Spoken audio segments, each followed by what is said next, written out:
Hello friends, എല്ലാവർക്കും easy ലേണിങ്ങിൻ്റെ പുതിയൊരു വീഡിയോയിലേക്ക് സ്വാഗതം. SCERT സ്റ്റാൻഡേർഡ് 10 ഹിസ്റ്ററിയിലെ ചാപ്റ്റർ 1 ലോകത്തെ സ്വാധീനിച്ച വിപ്ലവങ്ങൾ എന്ന പാഠഭാഗമാണ് നമ്മൾ നോക്കിയിരുന്നത്. ഇന്നത്തെ വീഡിയോയിൽ നമ്മൾ നോക്കാൻ പോകുന്ന ടോപ്പിക്കാണ് ചൈനീസ് വിപ്ലവം. വിദേശാധിപത്യത്തിനും രാജവാഴ്ചയ്ക്കും എതിരായ വിപ്ലവങ്ങൾക്ക് 20-ാം നൂറ്റാണ്ടിൽ ചൈന സാക്ഷ്യം വഹിച്ചു. ലോകത്തിൻ്റെ മറ്റു ഭാഗങ്ങളിൽ നടപ്പിലാക്കിയതിൽ നിന്ന് വ്യത്യസ്തമായ രണ്ടു നയങ്ങൾ യൂറോപ്യൻ രാഷ്ട്രങ്ങളും അമേരിക്കയും ഉൾപ്പെട്ട കൊളോണിയൽ ശക്തികൾ ചൈനയിൽ സ്വീകരിച്ചു. അവ കറുപ്പ് വ്യാപാരവും തുറന്ന വാതിൽ നയവുമായിരുന്നു. അവ എന്താണെന്ന് നോക്കാം. അപ്പോൾ ചൈനീസ് വിപ്ലവം പഠിക്കുമ്പോൾ ഇമ്പോർട്ടൻ്റ് ആയിട്ട് പഠിക്കേണ്ട രണ്ട് ടേംസാണ് കറുപ്പ് വ്യാപാരം, അതുപോലെ തന്നെ തുറന്ന വാതിൽ നയം. ഇതെന്താണെന്ന് നമുക്ക് ആദ്യം ഒന്ന് പറയാം, അതിനുശേഷം ചൈനീസ് വിപ്ലവത്തിലേക്ക് കിടക്കാം. കറുപ്പ് വ്യാപാരം. ചൈനീസ് ഉൽപ്പന്നങ്ങളായ പട്ട്, തേയില, മൺപാത്രങ്ങൾ എന്നിവയ്ക്ക് യൂറോപ്പിൽ വളരെയധികം ജനപ്രീതി ഉണ്ടായിരുന്നു. ഇവയുടെ കയറ്റുമതിയിലൂടെ ചൈന വൻതോതിൽ ലാഭം നേടി. എന്നാൽ ചൈനയിലേക്ക് ഇറക്കുമതി ഇല്ലാതിരുന്നതിനാൽ യൂറോപ്യൻ വ്യാപാരികൾക്ക് നഷ്ടം സംഭവിച്ചു. ഇത് പരിഹരിക്കാനായി ഇംഗ്ലീഷ് വ്യാപാരികൾ ചൈനയിലേക്ക് ലഹരി പദാർത്ഥമായ കറുപ്പ് ഇറക്കുമതി ചെയ്തു. ഇത് ചൈനയുടെ വ്യാപാരത്തെയും ഇതിൻ്റെ ഉപയോഗം ചൈനീസ് ജനതയുടെ മാനസിക നിലയെയും പ്രതികൂലമായി ബാധിച്ചു. ഇതോടെ സാമ്പത്തികമായും മാനസികമായും ചൈനക്കാർ അടിമത്തത്തിലായി. അപ്പോൾ ഇവിടെ എന്താണ് പറയുന്നത്? കറുപ്പ് വ്യാപാരം, അതായത് ചൈനയിൽ നിന്ന് പട്ട്, തേയില, മൺപാത്രങ്ങൾ ഇതുപോലെയുള്ള വസ്തുക്കളൊക്കെ ധാരാളം യൂറോപ്യൻ രാജ്യങ്ങളിലേക്ക് കയറ്റുമതി ചെയ്തിരുന്നു. അപ്പോൾ ഇതിൽ നിന്ന് ചൈനയ്ക്ക് വളരെയധികം ലാഭമുണ്ടായി. എന്നാൽ ചൈനയിലേക്ക് കാര്യമായിട്ടൊന്നും ഇറക്കുമതി ചെയ്യേണ്ടി വന്നില്ല. കാരണം ചൈനയിൽ തന്നെ ധാരാളം ഉൽപ്പന്നങ്ങൾ ഉള്ളതുകൊണ്ട് അങ്ങോട്ട് അധികം ഇറക്കുമതി ഒന്നും ചെയ്യേണ്ടി വന്നില്ല. അപ്പോൾ ഇത് കാരണം എന്തുണ്ടായി? യൂറോപ്യൻ ശക്തികൾക്ക് വളരെയധികം നഷ്ടം സംഭവിച്ചു. അപ്പോൾ ഇവരെന്ത് ചെയ്യാണ്? ഈ ചൈനക്കാരെ മാനസികമായിട്ടും ശാരീരികമായിട്ടൊക്കെ അടിമകളാക്കുന്നതിന് വേണ്ടി എന്തു ചെയ്യുന്നു? കറുപ്പ് എന്നൊരു ലഹരി പദാർത്ഥം ചൈനയിലേക്ക് ഇറക്കുമതി ചെയ്യുന്നു. അപ്പോൾ ഈ കറുപ്പിൻ്റെ ഉപയോഗം കൂടിയതിലൂടെ ചൈനയിലെ ജനങ്ങളുടെ മാനസിക നിലയെ വളരെ പ്രതികൂലമായിട്ട് ഇത് ബാധിക്കുകയാണ്. അങ്ങനെ ചൈനക്കാരെ യൂറോപ്യൻ ശക്തികൾ സാമ്പത്തികമായും മാനസികമായും അടിമകളാക്കുന്നു. ഈ ഒരു നയത്തെയാണ് കറുപ്പ് വ്യാപാരം എന്ന് വിളിക്കുന്നത്. തുറന്ന വാതിൽ നയം. 19-ാം നൂറ്റാണ്ടിൻ്റെ അവസാനമാകുമ്പോൾ നിരവധി യൂറോപ്യൻ രാജ്യങ്ങൾ ചൈനയിൽ വ്യാപാര ആനുകൂല്യങ്ങൾ കരസ്ഥമാക്കി. എന്നാൽ ഈ സമയത്ത് ചൈനയിൽ ശ്രദ്ധിക്കാൻ കഴിയാതിരുന്ന അമേരിക്കയ്ക്ക് ഈ ആനുകൂല്യങ്ങൾ ലഭിച്ചില്ല. തുടർന്ന് അമേരിക്കൻ സ്റ്റേറ്റ് സെക്രട്ടറി ജോൺ ഹെയ് പ്രഖ്യാപിച്ച നയമാണ് തുറന്ന വാതിൽ നയം. ഈ നയം അനുസരിച്ച് ചൈനയുടെ കമ്പോളങ്ങളിൽ എല്ലാ രാജ്യങ്ങൾക്കും തുല്യ അവകാശവും അവസരവും ഉണ്ടെന്ന് അമേരിക്ക വാദിച്ചു. ചൈന വിവിധ രാജ്യങ്ങളുടെ സ്വാധീന മേഖലകളായി വിഭജിക്കപ്പെട്ടു. അമേരിക്കയ്ക്ക് ചൈനയിൽ ഇടപെടാൻ അവസരമൊരുക്കുക എന്നതായിരുന്നു ഈ നയത്തിൻ്റെ ലക്ഷ്യം. അപ്പോൾ ഇവിടെ എന്താണ് സംഭവിച്ചത്? 19-ാം നൂറ്റാണ്ടിൻ്റെ അവസാനമായപ്പോഴേക്കും ഒരുവിധപ്പെട്ട എല്ലാ യൂറോപ്യൻ രാജ്യങ്ങളും ചൈനയിൽ പലതരത്തിലുള്ള വ്യാപാര ആനുകൂല്യങ്ങളും കരസ്ഥമാക്കുകയാണ്. എന്നാൽ ഈ സമയത്ത് എന്ത് ചെയ്യുന്നില്ല? അമേരിക്ക ചൈനയെ അങ്ങനെ ശ്രദ്ധിക്കുന്നില്ല. അതുകൊണ്ട് തന്നെ അമേരിക്കയ്ക്ക് ഈ വ്യാവസായിക ആനുകൂല്യങ്ങളൊന്നും, ഈ വ്യാപാര ആനുകൂല്യങ്ങളൊന്നും അമേരിക്കയ്ക്ക് ലഭിക്കുന്നില്ല. അപ്പോൾ തങ്ങൾക്കും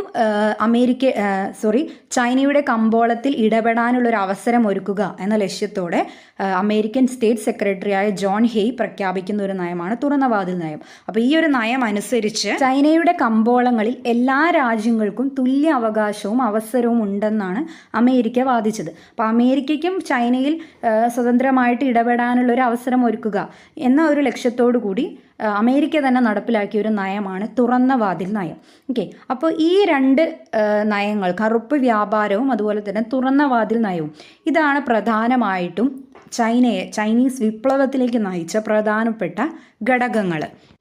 ചൈന ഭരിച്ചിരുന്ന മഞ്ചു രാജവംശം വിദേശ ഇടപെടലിനും ആധിപത്യത്തിനും അനുകൂലമായ നിലപാടാണ് സ്വീകരിച്ചത്. ചൈനയിൽ പ്രവർത്തിച്ചിരുന്ന ചില രഹസ്യ സംഘടനകൾ ഇതിനെതിരെ 1900-ൽ കലാപം സംഘടിപ്പിച്ചു. ബോക്സർമാരുടെ മുഷ്ടിയായിരുന്നു അവരുടെ മുദ്ര. ഇത് ബോക്സർ കലാപം എന്നറിയപ്പെടുന്നു. പരാജയപ്പെട്ടെങ്കിലും പിൽക്കാല വിപ്ലവങ്ങൾക്ക് ബോക്സർ കലാപം ശക്തി പകർന്നു. ഓക്കെ, അപ്പോൾ ചൈനീസ് വിപ്ലവത്തിലേക്ക് കടക്കുമ്പോൾ നമ്മൾ ആദ്യം പറയേണ്ട ഒരു കലാപമാണ് ബോക്സർ കലാപം. അതായത് ചൈന ഭരിച്ചിരുന്നത് മഞ്ചു രാജവംശമാണ്. അപ്പോൾ ഇവർ വിദേശ ഇടപെടലിനും ആധിപത്യത്തിനും കൂടുതൽ ഇമ്പോർട്ടൻസ് കൊടുക്കുന്ന ഒരു നിലപാടായിരുന്നു ഇവർക്കുണ്ടായിരുന്നത്. അതായത് വിദേശികൾക്ക് ചൈനയുടെ കമ്പോളത്തിൽ എത്ര വേണമെങ്കിലും ഇടപെടാം, എത്ര വേണമെങ്കിലും ആധിപത്യം കാണിക്കാം, ഇങ്ങനെയൊരു നിലപാടാണ് അവർക്ക് കൂടുതൽ വിദേശികൾക്ക് കൂടുതൽ ഇമ്പോർട്ടൻസ് നൽകിയിട്ടുള്ള ഒരു നിലപാടായിരുന്നു മഞ്ജു രാജവംശം സ്വീകരിച്ചിരുന്നത്. അപ്പോൾ ഇത് ചൈനയിൽ പ്രവർത്തിച്ചിരുന്ന ചില രഹസ്യ സംഘടനകൾ ഇത് കണ്ടെത്തുകയും 1900 ഇവർ ഇതിനെതിരെ കലാപം സംഘടിപ്പിക്കുകയും ചെയ്തു. അപ്പോൾ ഇവരുടെ മുദ്ര എന്ന് പറയുന്നത് ബോക്സർമാരുടെ മുഷ്ടിയായിരുന്നു. അതുകൊണ്ട് തന്നെ 1900 ഇവർ സംഘടിപ്പിച്ച ഈ കലാപം ബോക്സർ കലാപം എന്നറിയപ്പെടുന്നു. ഈ കലാപം പരാജയപ്പെടുന്നുണ്ടെങ്കിലും പിന്നീടുള്ള വിപ്ലവത്തിനെല്ലാം ഇത് ശക്തി പകർന്നു. 1911 ഡോക്ടർ സൻ യാറ്റ് സെന്നിന്റെ നേതൃത്വത്തിൽ മഞ്ജു രാജഭരണത്തിനെതിരായി ചൈനയിൽ വിപ്ലവം നടന്നു. ഇത് ചൈനയിൽ രാജവാഴ്ചയ്ക്ക് അന്ത്യം കുറിച്ചു. തുടർന്ന് ദക്ഷിണ ചൈനയിൽ സൻ യാറ്റ് സെന്നിന്റെ നേതൃത്വത്തിൽ കുമിങ്താങ് പാർട്ടി ഒരു റിപ്പബ്ലിക്കൻ ഭരണം സ്ഥാപിച്ചു. സൻ യാറ്റ് സെൻ ദേശീയത, ജനാധിപത്യം, സോഷ്യലിസം എന്നീ 3 ആശയങ്ങൾക്ക് പ്രാധാന്യം നൽകി. അങ്ങനെ 1900 ബോക്സർ കലാപത്തിന് ശേഷം പിന്നീട് ചൈനയിൽ ഒരു വിപ്ലവം ആരംഭിക്കുന്നത് 1911 ഡോക്ടർ സൻ യാറ്റ് സെന്നിൻ്റെ നേതൃത്വത്തിലാണ്. അപ്പോൾ 1911 ഡോക്ടർ സൻ യാറ്റ് സെന്നിൻ്റെ നേതൃത്വത്തിൽ മഞ്ജു രാജഭരണത്തിനെതിരെ ചൈനയിൽ വിപ്ലവം ആരംഭിക്കുന്നു. അങ്ങനെ അദ്ദേഹത്തിൻ്റെ പ്രവർത്തന ഫലമായിട്ട് ചൈനയിൽ മഞ്ജു രാജവംശത്തിൻ്റെ ഭരണം അവസാനിക്കുകയാണ്, അതിന് അന്ത്യം കുറിക്കുകയാണ്. അങ്ങനെ ദക്ഷിണ ചൈനയിൽ സൻ യാറ്റ് സെന്നിൻ്റെ നേതൃത്വത്തിൽ കുമിങ്താങ് പാർട്ടി ഒരു റിപ്പബ്ലിക്കൻ ഭരണം സ്ഥാപിക്കുന്നു. അങ്ങനെ സൻ യാറ്റ് സെന്നിന് കൂടുതൽ ഇമ്പോർട്ടൻസ് നൽകിയ, കൂടുതൽ പ്രാധാന്യം നൽകിയ 3 ആശയങ്ങളായിരുന്നു ദേശീയത, ജനാധിപത്യം, സോഷ്യലിസം. അതെന്താണെന്ന് അവിടെ ഒരു ബോക്സിൽ പറഞ്ഞിട്ടുണ്ട്. സൻ യാറ്റ് സെന്നിൻ്റെ ആശയങ്ങൾ: ദേശീയത, മഞ്ചൂറിയൻ പ്രദേശക്കാരായ മഞ്ജു രാജവംശത്തെയും സാമ്രാജ്യ ശക്തികളെയും പുറത്താക്കുക. ജനാധിപത്യ ഭരണം സ്ഥാപിക്കുക. സോഷ്യലിസം, മൂലധനത്തെ നിയന്ത്രിക്കുകയും ഭൂമി തുല്യമായ വിതരണം നടത്തുകയും ചെയ്യുക. ഇതൊക്കെയായിരുന്നു സൻ യാറ്റ് സെൻ മുന്നോട്ട് വെച്ച ആശയങ്ങൾ. പടിഞ്ഞാറൻ രാഷ്ട്രങ്ങളുമായി സമത്വം വേണമെന്നാവശ്യപ്പെട്ട സൻ യാറ്റ് സെൻ ചൈനയുമായി വിദേശികൾ ഒപ്പിട്ട അന്യായമായ ഉടമ്പടികൾ റദ്ദാക്കാൻ തീരുമാനിച്ചു. കൃഷിയുടെയും വ്യവസായത്തിൻ്റെയും പുരോഗതിക്ക് ആവശ്യമായ നടപടികൾ കുമിങ്താങ് റിപ്പബ്ലിക് സ്വീകരിച്ചു. റഷ്യയുടെ സഹായം വിവിധ മേഖലകളിൽ ചൈനയ്ക്ക് ലഭിക്കുകയും ചൈനീസ് കമ്മ്യൂണിസ്റ്റ് പാർട്ടി രൂപീകൃതമാവുകയും ചെയ്തു. ആദ്യകാലങ്ങളിൽ കുമിങ്താങ്ങുകളും കമ്മ്യൂണിസ്റ്റുകളും തമ്മിൽ സഹകരിച്ചാണ് മുന്നോട്ട് പോയത്. എന്നാൽ സൻ യാറ്റ് സെന്നിൻ്റെ മരണത്തെ തുടർന്ന് ചിയാങ് കൈഷക് ഭരണത്തിൻ്റെ തലവനായി വന്നതോടെ ഈ സഹകരണം ഇല്ലാതായി. പിന്നീട് സൻ യാറ്റ് സെന്നെ സ്വീകരിച്ച നയങ്ങൾ എന്തൊക്കെയാണെന്നാണ് അവിടെ പറയുന്നത്. പടിഞ്ഞാറൻ രാഷ്ട്രങ്ങളുമായിട്ടും സമത്വം വേണമെന്ന് അദ്ദേഹം ആവശ്യപ്പെടുന്നു. അങ്ങനെ ചൈനയുമായിട്ട് വിദേശികൾ ഒപ്പിട്ട അന്യായമായ ഉടമ്പടികളെല്ലാം അദ്ദേഹം റദ്ദ് ചെയ്യുന്നുണ്ട്. അതായത് നമുക്കറിയാം, ചൈനയുടെ കമ്പോളത്തിൽ ഏത് വിദേശ ശക്തിക്കും വന്ന് സ്വതന്ത്രമായിട്ട് ഇടപെടാനുള്ള അധികാരമൊക്കെ ഉണ്ടായിരുന്നു. തുറന്ന വാതിൽ നയം, അതൊക്കെ നമ്മൾ പഠിച്ചു. അപ്പോൾ അതുപോലെ വിദേശികളുമായിട്ട് ചൈന ഒപ്പിട്ട അന്യായമായ ഇത്തരത്തിലുള്ള പല ഉടമ്പടികളും അദ്ദേഹം റദ്ദ് ചെയ്യുന്നു. അതുപോലെ കൃഷിയുടെയും വ്യവസായത്തിൻ്റെയും പുരോഗതിക്ക് വേണ്ടി പ്രവർത്തിക്കുന്നുണ്ട് കുമിങ്താങ് റിപ്പബ്ലിക്കിൻ്റെ നേതൃത്വത്തിൽ. അങ്ങനെ ഈ സമയത്ത് തന്നെ റഷ്യയുടെ സഹായം കൂടി ചൈനയ്ക്ക് ലഭിക്കുകയാണ്. വിവിധ മേഖലകളിൽ റഷ്യയുടെ സഹായവും ചൈനയ്ക്ക് ലഭിക്കുന്നു. അതിനുശേഷമാണ് എന്ത് രൂപീകൃതമാവുന്നത്? ചൈനീസ് കമ്മ്യൂണിസ്റ്റ് പാർട്ടി രൂപീകൃതമാവുന്നത്. അപ്പോൾ ആദ്യകാലങ്ങളിലൊക്കെ നമുക്കറിയാം, അപ്പോൾ കുമിങ്താങ് പാർട്ടിയും ഉണ്ട്, ചൈനീസ് കമ്മ്യൂണിസ്റ്റ് പാർട്ടിയും ഉണ്ട്. അപ്പോൾ ആദ്യകാലങ്ങളിലൊക്കെ ഈ കുമിങ്താങ്ങുകളും കമ്മ്യൂണിസ്റ്റുകളും തമ്മിൽ നല്ല സഹകരണത്തോടെയാണ് മുന്നോട്ട് പോയത്. എന്നാൽ സൻ യാറ്റ് സെൻ മരണപ്പെടുന്നു. അതിനുശേഷം ഈ സഹകരണം ഇല്ലാതായി. ഇനി അടുത്തൊരു ഭാഗം നോക്കാം. റിപ്പബ്ലിക് ജനകീയമാവുന്നു. ചിയാങ് കൈഷക് ചൈനയിൽ സൈനിക ഏകാധിപത്യ ഭരണത്തിന് തുടക്കം കുറിച്ചു. കമ്മ്യൂണിസ്റ്റുകളുമായുള്ള സഹകരണം ഉപേക്ഷിച്ച് അദ്ദേഹം അമേരിക്കയടക്കമുള്ള വിദേശ ശക്തികൾക്ക് ചൈനയിൽ യഥേഷ്ടം ഇടപെടാൻ അവസരമൊരുക്കി. ചൈനയുടെ കൽക്കരി, ഇരുമ്പ് വ്യവസായങ്ങൾ, ബാങ്കിംഗ്, വിദേശ വ്യാപാരം തുടങ്ങിയ മേഖലകളെല്ലാം നിയന്ത്രിച്ചിരുന്നത് വിദേശ രാജ്യങ്ങളായിരുന്നു. ചിയാങ് കൈഷക്കിന്റെ നയങ്ങളെ കമ്മ്യൂണിസ്റ്റുകൾ എതിർത്തതിനെ തുടർന്ന് അവരെ ക്രൂരമായി നേരിട്ടു.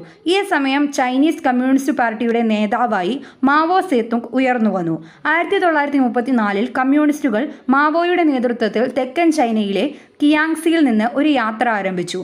നിരവധി പ്രതിബന്ധങ്ങൾ തരണം ചെയ്തുകൊണ്ടുള്ള അതിസാഹസികമായ ഈ യാത്ര വടക്കു പടിഞ്ഞാറ് യെനാനിൽ അവസാനിച്ചു. യാത്രയിലുടനീളം ധാരാളം കൃഷിഭൂമിയും അനേകം ഗ്രാമങ്ങളും പ്രഭുക്കന്മാരിൽ നിന്ന് പിടിച്ചെടുത്ത് കർഷകർക്കു നൽകി. ഏകദേശം 12,000 കിലോമീറ്റർ സഞ്ചരിച്ച ഈ യാത്ര ലോങ് മാർച്ച് എന്നറിയപ്പെടുന്നു. തൽഫലമായി വിദേശാധിപത്യത്തിനെതിരായ ചൈനീസ് ജനതയുടെ പോരാട്ടത്തിൻ്റെ പ്രതീകമായി കമ്മ്യൂണിസ്റ്റുകളും മാവോ സേതുങ്ങും മാറി. അദ്ദേഹത്തിൻ്റെ നേതൃത്വത്തിലുള്ള ചുവപ്പുസേന കുമിങ്താങ് ഭരണത്തിൻ്റെ കേന്ദ്രം കൈക്കലാക്കിയതിനെ തുടർന്ന് ചിയാങ് കൈഷക് തായ്വാനിൽ രാഷ്ട്രീയ അഭയം തേടി. 1949 ഒക്ടോബർ 1 ചൈന മാവോ സേതുങ്ങിൻ്റെ നേതൃത്വത്തിൽ ജനകീയ ചൈന റിപ്പബ്ലിക്കായി മാറി. ഓക്കെ, അപ്പോൾ ഇവിടെ എന്തൊക്കെയാണ് പറയുന്നത്? സന്യാസിന് മരണപ്പെട്ടു അല്ലേ, നമ്മൾ പറഞ്ഞു അദ്ദേഹം മരണപ്പെട്ടപ്പോൾ പിന്നെ ഭരണത്തലവനായിട്ട് വരുന്നത് ചിയാങ് കൈഷക്കാണ്. അപ്പോൾ ചിയാങ് കൈഷക്ക് വീണ്ടും വിദേശികൾക്ക് ആധിപത്യം നൽകുന്ന രീതിയിലുള്ള ഒരു ഭരണരീതിയായിരുന്നു മുന്നോട്ട് വെച്ചത്. ഏകാധിപത്യ ഭരണത്തിന് തുടക്കം കുറിച്ച അദ്ദേഹം കമ്മ്യൂണിസ്റ്റുകളുമായുള്ള സഹകരണം ഉപേക്ഷിച്ചു. അതിനുശേഷം അമേരിക്ക അടക്കമുള്ള പല വിദേശ ശക്തികൾക്കും ചൈനയിൽ യഥേഷ്ടം ഇടപെടാനുള്ള അവസരം അദ്ദേഹം കൊടുക്കുന്നു. അപ്പോൾ ചൈനയുടെ പ്രധാനപ്പെട്ട വ്യവസായങ്ങളായ കൽക്കരി, ഇരുമ്പ് വ്യവസായം, ബാങ്കിങ്, വിദേശ വ്യാപാരം തുടങ്ങിയ മേഖലകളെല്ലാം വിദേശ രാജ്യങ്ങളാണ് നിയന്ത്രിച്ചിരുന്നത്. അപ്പോൾ ഈ ചിയാങ് കൈഷക്കിൻ്റെ നയങ്ങളെ കമ്മ്യൂണിസ്റ്റുകാർ ശക്തമായിട്ട് എതിർത്തു. പക്ഷേ ഈ കമ്മ്യൂണിസ്റ്റുകാരൊക്കെ എന്താണ് അദ്ദേഹം ചെയ്തത്? ക്രൂരമായിട്ടാണ് അവരൊക്കെ നേരിട്ടത്. ഈ സമയത്താണ് കമ്മ്യൂണിസ്റ്റ് പാർട്ടിയുടെ നേതാവായിട്ട് ആരുയർന്നു വരുന്നത്? മാവോ സേതുങ് ഉയർന്നു വരുന്നത്. ഇനി അദ്ദേഹത്തിൻ്റെ നേതൃത്വത്തിൽ നടക്കുന്ന ഒരു പ്രധാനപ്പെട്ട സംഭവമാണ് ലോങ് മാർച്ച്. അതായത് 1934 കമ്മ്യൂണിസ്റ്റുകൾ മാവോയുടെ നേതൃത്വത്തിൽ കിയാങ്സി മുതൽ യെനാനിൽ വരെ കിയാങ്സി മുതൽ യെനാനിൽ വരെ ഒരു മാർച്ച് 12,000 കിലോമീറ്റർ സഞ്ചരിച്ച ഒരു മാർച്ച് നടത്തുകയാണ്. ഇതിനെയാണ് ലോങ് മാർച്ച് എന്ന് വിളിക്കുന്നത്. അപ്പോൾ ഈ മാർച്ചിൽ എന്താണ് ചെയ്യുന്നത്?